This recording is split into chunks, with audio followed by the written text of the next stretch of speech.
Ironically, it was an early season loss to Louisville that was one of the real smudges on WKU's season. That was the Cardinals' first win after starting the year with 9 straight defeats.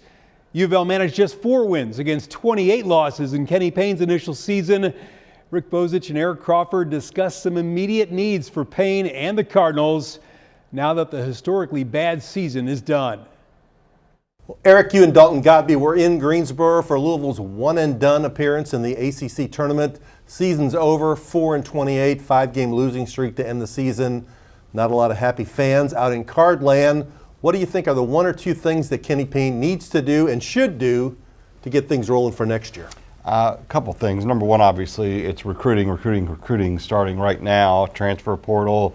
He's obviously meeting with his players right now, talking about who he wants back, who doesn't want to come back, those kind of things.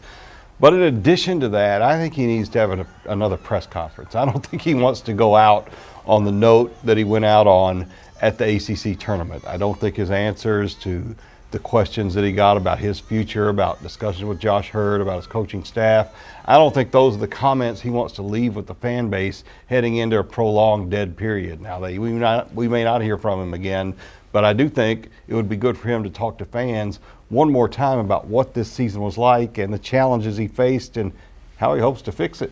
Yeah, I hear what you're saying. I think March Madness becomes portal madness for U of L.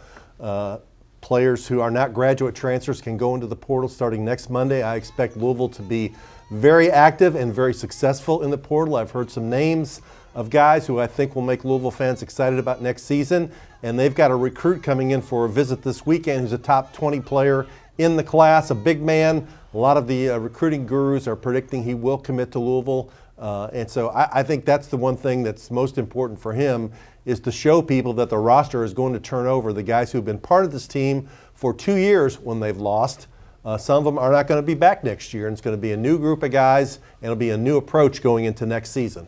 We'll stay on top of it here at WDRB and WDRB.com. Just click on sports.